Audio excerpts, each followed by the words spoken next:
بسم اللہ الرحمن الرحیم۔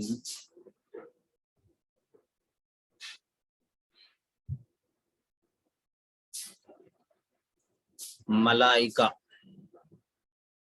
فرشتوں کے بارے میں ہمارے کیا عقائد ہیں؟ فرشتوں کے بارے میں ہم نے ایمان مفصل میں مختصر طور پر سنا۔ ہمیں فرشتوں پر ایمان لانا بھی بے حد ضروری ہے۔ اگر کوئی فرشتوں پر ایمان نہیں لاتا، جیسے ایمان لانے کا حکم اللہ نے دیا ہے ویسے ایمان نہیں لاتا فرشتوں پر، تو وہ بھی کافر ہے۔ تو فرشتوں پر کیا ایمان رکھنا ہے، یہ سب تفصیلات آپ کے سامنے آ رہی ہیں۔ گزشتہ بھی کچھ تھوڑی آ گئی، ابھی کچھ تھوڑی باقی ہے۔ سوال: مقرب فرشتوں کے سوا اور سب فرشتوں کا آپس میں مرتبہ برابر ہے یا کم یا زیادہ مرتبہ رکھتے ہیں؟ فرشتے، جتنے فرشتے ہیں اللہ تبارک و تعالیٰ نے بہت سارا فرشتے پیدا کیے ہیں۔ وَمَا يَعْلَمُ جُنُودَ رَبِّكَ إِلَّا هُوَ، اللہ نے قرآن میں فرمایا کہ اللہ کی فوج کی تعداد کو کتنی ہے تم نہیں جان سکتے، اللہ کے علاوہ کوئی نہیں جانتا۔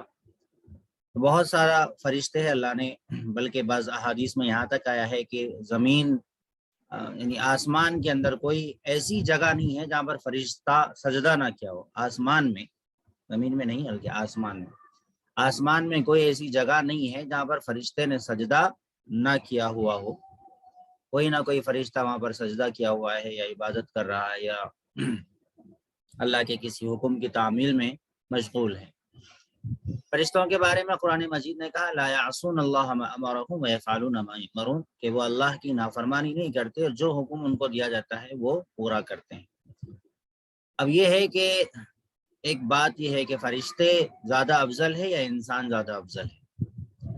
تو عام انسانوں سے فرشتے افضل ہیں، لیکن جو لوگ عبادت کر کے اور اللہ کے احکامات کی پابندی کر کے جو انسان تقوی کو اختیار کرتا ہے تو وہ انسان پھر فرشتوں سے افضل ہو جاتا ہے۔ جو علم اور تقوی حاصل کرتا ہے اور اپنے علم پر عمل بھی کرتا ہے تو اللہ تبارک و تعالیٰ اس کو اس علم کی وجہ سے فرشتوں پر افضلیت عطا فرماتے ہیں۔ اور پھر فرشتوں میں بھی فرق ہے، کچھ فرشتے چھوٹے کہلاتے، کچھ فرشتے بڑے کہلاتے ہیں۔ تو رسولوں کے پاس جو پیغام لانے والے ہیں وہ فرشتے زیادہ افضل ہیں، اور پھر اس میں 4 فرشتے مشہور ہیں جو اللہ تبارک و تعالیٰ نے ان کو بہت بڑا بنایا ہے اور ان کو بھی نور سے پیدا کیا ہے اور وہ افضل ہیں۔ تو یہاں پر یہ کہا گیا 4 مقرب فرشتے جن کے نام تم تعلیم الاسلام کے دوسرے حصے میں پڑھ چکے ہو، سب فرشتوں سے افضل ہیں۔ ان کے سوا اور فرشتے بھی آپس میں کم زیادہ مرتبہ رکھتے ہیں، کوئی زیادہ مقرب ہے کوئی کم۔ فرشتے کیا کام کرتے ہیں؟ جواب: تمام آسمانوں اور زمین میں بے شمار فرشتے مختلف کاموں پر مقرر ہیں۔ یوں سمجھو کہ آسمان اور زمین کے سارے انتظامات خدا تعالیٰ نے فرشتوں کے ذمے کر رکھے ہیں، اور فرشتے تمام انتظام خدا تعالیٰ کے حکم کے موافق پورا کرتے رہتے ہیں۔ اللہ تعالیٰ نے دنیا کے انتظاموں کو فرشتوں کے سپرد کر رکھا ہے، لیکن اللہ تبارک و تعالیٰ ہی طاقت والے ہیں، اللہ تبارک و تعالیٰ ہی اختیار رکھتے ہیں۔ ایسا نہیں کہ فرشتوں کے ذمے اللہ نے کام لگا کر اللہ کی طاقت ختم ہو گئی یا پھر اللہ تبارک و تعالیٰ بے اختیار ہو گئے، یہ غلط بات ہے۔ فرشتے اللہ کی پیدا کی ہوئی مخلوق ہے، نور سے پیدا کی گئی مخلوق ہے، جیسا کہ آپ نے پیچھے بھی پڑھا۔ تو ان کو بیٹا یا بیٹی سمجھنا اللہ کی، یہ غلط ہے، یا پھر اللہ کے کاموں میں شریک سمجھنا، دیوتا سمجھنا، یہ غلط ہے۔ فرشتے کو فرشتہ سمجھنا چاہیے، دیوتا سمجھنا یا اوتار سمجھنا یہ غلط ہے۔ ہمیں انبیاء علیہ السلام نے اسی بات کی تعلیم دی ہے۔ فرشتوں کے کچھ کام بتاؤ۔ حضرت جبرائیل علیہ السلام خدا تعالیٰ کے پیغام، احکام اور کتابیں پیغمبروں کے پاس لاتے تھے۔ بعض مرتبہ انبیاء علیہ السلام کی مدد کرنے اور خدا اور رسول کے دشمنوں سے لڑنے کے لیے بھی بھیجے گئے۔ جنگ بدر کے بارے میں آپ نے سنا ہوگا، فرشتے نازل ہوئے تھے اور انہوں نے فرشتوں نے مدد کی۔ مسلمانوں کی. تو فرشتوں نے مدد کی، لیکن مسلمان کو نکلنا پڑتا ہے پہلے، نکلنے کے بعد مدد ہوگی، گھر میں بیٹھے رہنے سے مدد نہیں ہوگی. تو جب موقع آئے تو جب نکلنا پڑتا ہے، محنتیں کرنا پڑتا ہے، کوششیں کرنا پڑتا ہے، تب جا کے پھر اللہ تبارک و تعالیٰ مدد کرتے ہیں. تو حضرت جبرائیل علیہ السلام خدا تعالیٰ کے پیغام، احکام اور کتابیں پیغمبروں کے پاس لاتے تھے. بعض مرتبہ انبیاء کی مدد کرنے اور خدا اور اس کے رسول کے دشمنوں سے لڑنے کے لیے بھی بھیجے گئے. بعض مرتبہ خدا تعالیٰ نے نافرمان بندوں پر عذاب بھی ان کے ذریعے سے بھیجا.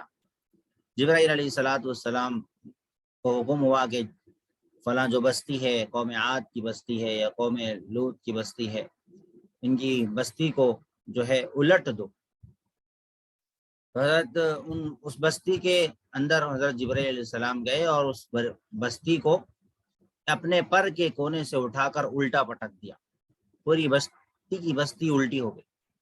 حضرت حضور صلی اللہ علیہ وسلم نے ایک حدیث مبارکہ میں فرمایا کہ جبرائیل علیہ السلام کو میں نے اصلی حالت میں ایک مرتبہ دیکھا تو حضور علیہ السلام بے ہوش ہو گئے. ایک مرتبہ حضرت حمزہ رضی اللہ عنہ نے گزارش کی کہ اللہ کے رسول صلی اللہ علیہ وسلم، میں جبرائیل علیہ السلام کو دیکھنا چاہتا ہوں، حضرت جبرائیل علیہ السلام کو دیکھنا چاہتا ہوں. تو حضور نے فرمایا کہ تمہارے آنکھوں کے اندر وہ تاب نہیں کہ تم دیکھ سکو. تو انہوں نے جب گزارش کی تو حضور صلی اللہ علیہ وسلم نے دعا کی اور پھر کہا کہ اپنی آنکھیں نیچے کرو. پھر اس کے بعد تھوڑی دیر سے کہا کہ اب آنکھیں اٹھاؤ. تو حضرت جبرائیل کعبے کے پاس میں بیٹھے ہوئے تھے. تو ان کو دیکھا تو حضرت حمزہ رضی اللہ عنہ بے ہوش ہو کر گر گئے. تو اصلی حالت میں جب نبی علیہ الصلوۃ والسلام نے جنت البقیع میں دیکھا تو دیکھا کہ ان کے پیر ساتوں زمین سے نیچے اور سر ساتوں آسمان سے اوپر ہیں، اور ان کے 600 پر ہیں، 600 پر ہیں، اور 600 پر یاقوت کے ہیں. یاقوت ایک خاص قسم کا پتھر ہوتا ہے، لیکن ہمارے پاس پتھر تو الگ ہوتا ہے. وہ وہاں پر جنت کا پتھر وہ کیسا ہوگا اس کی مثال بھی ہم نہیں دے سکتے. جنت کے ماحول کو ہم اس کی مثال دنیا میں دے نہیں سکتے. ایک مثال سمجھانے کے لیے، جیسے یاقوت چمکتا ہے اسی طریقے سے ان کے پر چمک رہے. تو یہ سب حضرت جبرائیل علیہ السلام کے اتنے بڑے فرشتے ہیں اور اتنی بڑی طاقت اللہ نے ان کو عطا فرمائی. اور اتنے بڑے فرشتے ہونے کے باوجود بھی اگر ان کو ساتوں آسمان سے اوپر سے نیچے آنا ہو تو مثال دی علماء نے کہ اگر کوئی بارش کا قطرہ آسمان سے زمین سے گر رہا ہو، زمین پر گر رہا ہو، اور زمین پر گرنے کے لیے صرف ایک بالش کا فاصلہ رہ جائے، تو یہ ایک بالش نیچے آنے سے پہلے حضرت جبرائیل علیہ السلام آ کر زمین پر آ کر پھر واپس بھی جا سکتے ہیں. اللہ نے اتنی طاقت عطا فرمائی، اتنے بڑے فرشتے اللہ تبارک و تعالیٰ نے پیدا کیے. اور پھر حضرت جبرائیل علیہ السلام، میکائیل علیہ السلام حضرت جبرائیل علیہ السلام سے بھی بڑے ہیں، یعنی طاقت میں اللہ تبارک و تعالیٰ نے ان کو اور بھی زیادہ طاقت دی ہے ان کے اپنے کام کے حساب سے. ان کے 1200 پر ہے، ایسا بعض کتابوں کے اندر لکھا ہوا ہے. تو ان کو اللہ تبارک و تعالیٰ نے اور بھی بہت طاقت دی ہے. اور وہ دونوں ایک مرتبہ رو رہے تھے. ایک کتاب ہے فرشتوں کے حالات، اس کے اندر لکھا ہوا ہے کہ وہ دونوں ایک مرتبہ رو رہے تھے. تو پوچھا کہ تم لوگ کیوں رو رہے ہو؟ اللہ تبارک و تعالیٰ نے پوچھا کہ تم لوگ کیوں رہے ہو؟ تو کہا کہ ہم آپ کے عذاب سے ڈر کر رو رہے ہیں. تو اللہ تبارک و تعالیٰ نے کہا کہ ہاں، اللہ کے عذاب سے سب کو ڈرنا چاہیے، لیکن فرشتوں کے لیے حساب کتاب نہیں ہے. لیکن پھر بھی اللہ کے جلال سے، اللہ کی عظمت کی وجہ سے وہ فرشتے بھی، بڑی سی بڑی مخلوق بھی اللہ تبارک و تعالیٰ سے ڈرتی ہے. اللہ تبارک و تعالیٰ نے ان کو مختلف کاموں پہ مقرر کر رکھا ہے اور اللہ تبارک و تعالیٰ سے وہ بھی ڈرتے ہیں.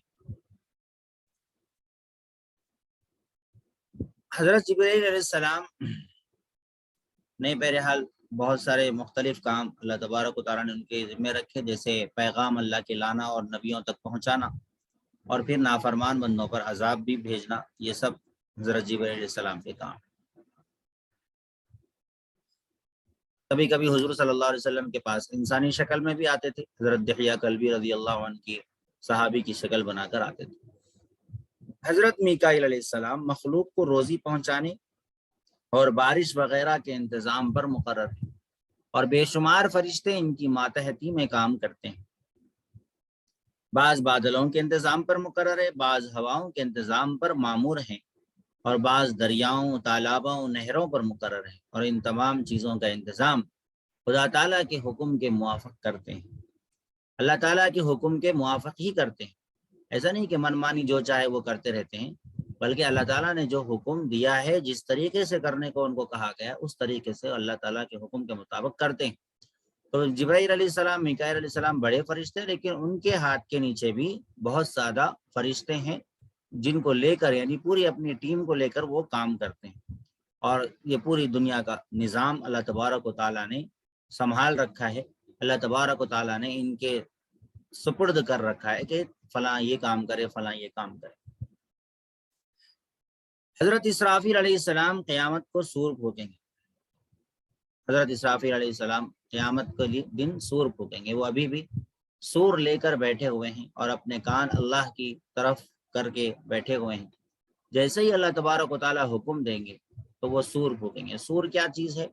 سور ایک سینگ جیسی شکل کی چیز ہے جو حضرت اسرافیل علیہ السلام لے کر بیٹھے ہیں۔ جیسے ہی اس کے اندر پھونکیں گے تو پھونکنے کے ساتھ ہی پوری دنیا کی جو یوں سمجھیے جو پوری دنیا ٹھہری ہوئی ہے، گریویٹیشنل فورس کی وجہ سے ٹھہری ہوئی ہو یا کسی بھی وجہ سے ٹھہری ہوئی ہو، اللہ نے جو بیلنس بنا کے رکھا ہے، پوری دنیا کو جو قائم کر کے رکھا ہوا ہے، کہ پوری دنیا ان بیلنس ہو جائیں گی اور پھر زلزلے کی شکل ہو جائے گی، اور پھر اللہ تبارک و تعالیٰ نے قرآن کی مختلف صورتوں میں قیامت کا جو نقشہ کھینچا ہے، وہ حالت دنیا پر طاری ہو جائے گی کہ پہاڑ روئی کے گالوں کی طرح ہو جائیں گے، سورج بے نور ہو جائے گا، اور ان زلزلۃ الساعۃ شیء عظیم، دودھ پلانے والی اپنی بچے کو چھوڑ دے گی۔ یوم ترونھا تذہل کل مرضعۃ عما ارضعت وتضع کل ذات حمل حملها وترى الناس سکارى وما هم بسکارى ولكن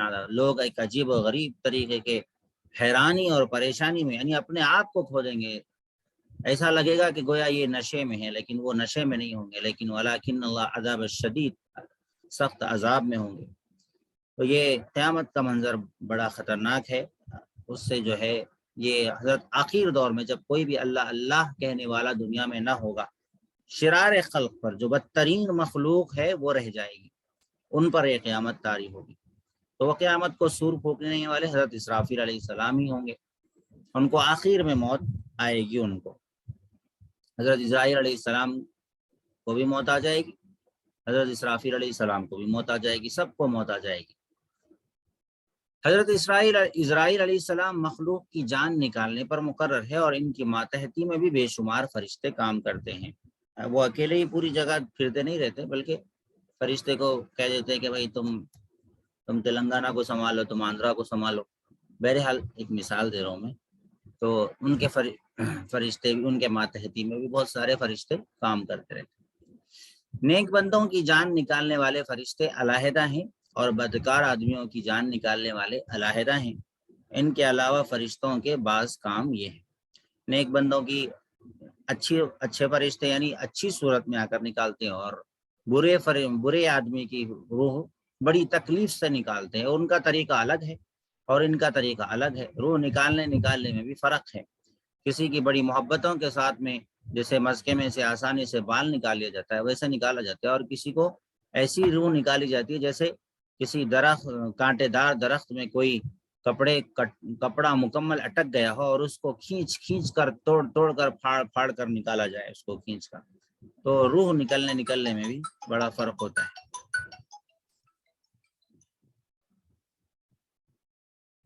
ان کے علاوہ بعض کام فرشتوں کے یہ ہیں: ہر انسان کے ساتھ دو فرشتے رہتے ہیں، ایک فرشتہ اس کے نیک کام لکھتا ہے اور دوسرا برے کام لکھتا ہے۔ ان فرشتوں کو کرامن کاتبین کہتے ہیں۔ قرآن مجید میں بھی یہ نام آیا ہے، کرامن کاتبین یعلمون ما تفعلون۔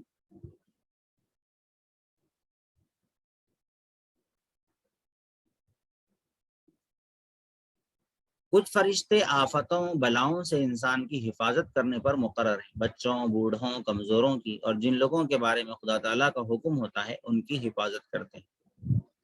آپ نے بہت ساری احادیث میں سنا ہوگا کہ گھر سے نکلتے وقت دعا پڑھ لیں گے تو فرشتے حفاظت کریں گے، فرشتے ساتھ ہو جاتے ہیں۔ صبح کے وقت میں دعا پڑھ لے تو شام تک فرشتے اس کی لیے حفاظت کی دعا کرتے ہیں۔ تو اس طریقے کی جو دعائیں پڑھنے کی بارے میں آتا ہے، یہ سب انہی احادیث میں یہ بھی ذکر ہوتا ہے کہ فرشتے اس کی حفاظت کرتے ہیں اور فرشتے اس کو محفوظ رکھتے ہیں۔ بہت ساری مرتبہ ایسا ہوتا ہے کہ انسان کو زبردست طریقے کا حادثہ ہوتا ہے، اس کے باوجود بھی وہ بچ جاتا ہے، اور انسان بڑا حیران ہوتا ہے، دیکھنے والے بھی بڑے حیران ہوتے ہیں کہ اتنا خطرناک حادثہ ہوا کہ گاڑی بالکل طریقے سے پھٹ گئی گاڑی، لیکن اس کے باوجود بھی لوگ بچ گئے۔ تو ایسا ہوتا ہے کبھی کبھی۔ تو یہ کس طریقے سے ہوتا ہے؟ اللہ تبارک و تعالیٰ کو جس کی حفاظت کرنی منظور ہوتی ہے تو پھر اللہ تبارک و تعالیٰ فرشتوں کو حکم دیتے ہیں کہ بھائی ان کو بچاؤ۔ تو جن کو بچانا منظور ہوتا ہے وہ شکار کے منہ میں جا کر بھی واپس نکل کے آ جاتے ہیں۔ جن کو بچانا منظور نہیں ہوتا اللہ پھر ان کی حفاظت بھی نہیں کرتے۔ یونس علیہ السلام کو اللہ تعالیٰ کو بچانا منظور تھا، مچھلی کے پیٹ میں چلے گئے، اس کے باوجود بھی وہ کھا نہیں سکی مچھلی۔ تو اللہ تبارک و تعالیٰ حفاظت کرتے ہیں۔ کیسے حفاظت کرتے ہیں؟ مختلف طریقوں سے، فرشتوں کے ذریعے سے بھی حفاظت کرتے ہیں۔ کچھ فرشتے انسان کے مر جانے کے بعد قبر میں اس سے سوال کرنے پر مقرر ہیں۔ ہر انسان کی قبر میں 2 فرشتے آتے ہیں، ان کو منکر اور نکیر کہتے ہیں۔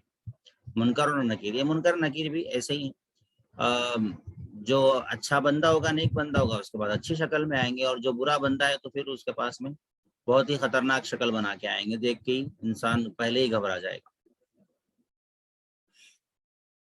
اللہ خبر کے سوال جواب آسان فرمائے، کیونکہ قبر آخرت کی منزلوں میں سے پہلی منزل ہے۔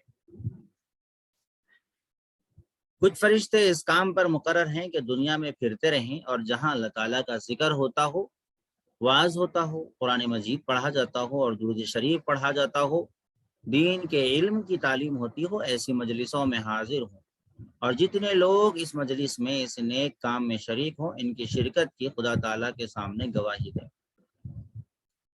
تو آپ نے بہت ساری مرتبہ احادیث سنی ہوگی کہ جہاں پر بھی ذکر کے حلقے لگتے ہیں تو فرشتے اس کو گھیر لیتے ہیں اور اللہ کے پاس میں جاتے ہیں، حالانکہ اللہ کو معلوم ہوتا ہے کہ فرشتے کہاں سے آ رہے ہیں، اور پھر فرشتوں سے اللہ پوچھتے ہیں کہ تم بتاؤ کہاں سے آ رہے ہو، تو فرشتے کہتے ہیں کہ اللہ آپ جانتے ہیں، لیکن ہم ذکر کے حلقوں سے آ رہے ہیں۔ وہ لوگ کیا کر رہے تھے؟ کہ وہ لوگ جنت سے کو طلب کر رہے تھے اور جہنم سے پناہ مانگ رہے تھے۔ تو اللہ کہیں گے تم گواہ رہنا کہ میں نے ان کی مغفرت کر دی۔ تو کیا انہوں نے جنت کو دیکھا ہے؟ کیا انہوں نے جہنم کو دیکھا ہے؟ نہیں، اس کے باوجود بھی وہ جنت کو طلب کر رہے تھے اور جہنم کی پناہ مانگ رہے تھے۔ تو تم گواہ رہنا کہ میں نے ان کی مغفرت کر دی۔ تو ذکر کے حلقے، گھروں کے اندر تعلیم کے حلقے، یہ بہت اہمیت کی چیز ہے، اس کا اہتمام خاص طور پر کرنا چاہیے۔ یہ جو ہم درس بھی پڑھتے ہیں، سبق بھی پڑھ رہے ہیں، دین کی کوئی بھی محفل میں بیٹھے ہوئے ہیں، ان سب کو فرشتے گھیرے ہوئے ہوتے ہیں اور ان کی شرکت کی گواہی خدا تعالیٰ کے سامنے دیتے ہیں۔ اچھا، پھر آگے ہے، دنیا میں جو فرشتے کام کرتے ہیں ان کی صبح شام تبدیلی بھی ہوتی ہے۔ صبح کی نماز کے وقت رات والے فرشتے آسمانوں پر چلے جاتے ہیں اور دن میں کام کرنے والے آ جاتے ہیں، اور عصر کی نماز کے بعد دن والے فرشتے چلے جاتے ہیں، رات میں کام کرنے والے فرشتے آ جاتے ہیں۔ تو نائٹ ڈیوٹی وغیرہ بھی ان کی ہوتی ہے، شفٹنگ بھی ہوتی رہتی ہے فرشتوں کی الگ الگ طریقے سے۔ یہ شفٹنگ اللہ تبارک و تعالیٰ نے انتظام پہ مقرر کر رکھا ہے، ایک ترتیب بنا کے رکھی ہے۔ فائل ادھر پہنچانا ہے، اللہ کے پاس میں پہنچانا ہے، اللہ کے پاس حاضری دینا ہے، یہ ورنہ تو کوئی ضروری نہیں ہے، ضروری چیز نہیں ہے۔ فرشتے کو اللہ تبارک و تعالیٰ چاہے تو یہ طاقت بھی دے سکتے ہیں کہ وہ بس لگے رہیں، جیسے کہ رامن کاتب ان کو اللہ نے لگا کے رکھا ہوا ہے، لیکن اس کے باوجود بھی دیگر جو فرشتے ہیں ان کے اللہ تبارک و تعالیٰ نے شفٹنگ رکھی ہے کہ دن والے یہ ٹائم تک رہیں اور یہ اللہ کے پاس فائل پہنچائے۔ حالانکہ اللہ کے پاس فائل پہنچانے کی بھی کوئی ضرورت نہیں، اللہ ہر چیز جانتے ہیں، لیکن اللہ کا ایک نظام ہے، سسٹم ہے اللہ تبارک و تعالیٰ کا، تاکہ قیامت کے دن یہ سب فرشتے گواہی دے سکیں اور یہ سب فرشتے بھی گواہ رہیں، کیونکہ اللہ ظلم نہیں کرتے، اللہ ظلم نہیں کرتے کسی بندے پر، اس کے اپنے اعمال بلکہ اللہ رحم زیادہ کرتے ہیں کہ وہ کوئی حقدار نہ ہو جنت کا، اس کے باوجود بھی اللہ تعالیٰ جنت عطا فرما دیتے ہیں، یہ اللہ کی رحمت ہے۔ تو اللہ تبارک و تعالیٰ بندے پر کبھی بھی ظلم نہیں کرتے۔ کچھ فرشتے جنت کے انتظاموں اور اس کے کاروبار پر مقرر ہیں، جیسے گزشتہ بھی میں نے بتایا تھا کہ جنت کے فرشتے کا نام رضوان ہے، اور جہنم کے داروغے کا نام غالباً کیا ہے، مالک ہے، کچھ نام بول رہا ہوں میں۔ تو جہنم کے فرشتے کا بھی نام ہے، اس کا داروغہ جہنم کہا جاتا ہے۔ تو یہ اللہ تبارک و تعالیٰ نے جنت اور جہنم کے انتظاموں پر مقرر کر رکھا ہے، اور جہنم کو دہکایا جائے گا، 70,000 فرشتے جہنم کو کھینچ کر لائیں گے زنجیروں میں، اور فرشتے گھسیٹتے ہوئے جہنم میں پھینکیں گے لے جا کر قیامت کے دن۔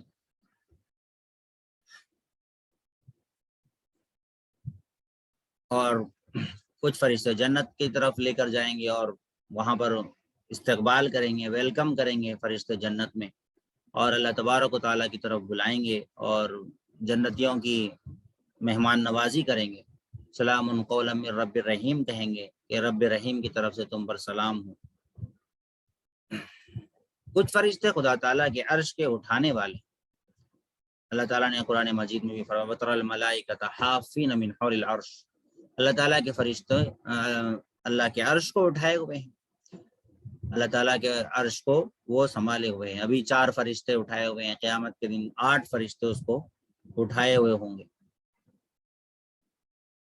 کچھ فرشتے خدا تعالیٰ کی عبادت، تسبیح، تقدیس میں مشغول رہتے ہیں، تسبیح تقدیس میں مشغول رہتے ہیں۔ اب یہاں پر پچھلی جو بات تھی کہ عرش کو اٹھانے والے، کیا اللہ تبارک و تعالیٰ کو اٹھانے کی کیا ضرورت ہے؟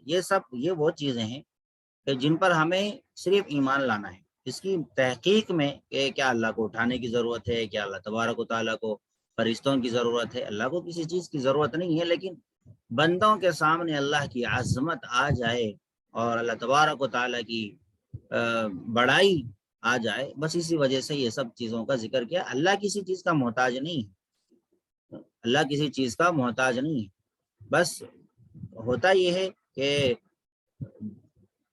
بڑی چیز جو بڑے لوگ ہوتے ہیں وہ اپنا سیٹ اپ بنا کے، اپنا سیٹ اپ سمجھیے یا گیٹ اپ سمجھیے، جو بھی ہے وہ بنا کے رکھتے ہیں۔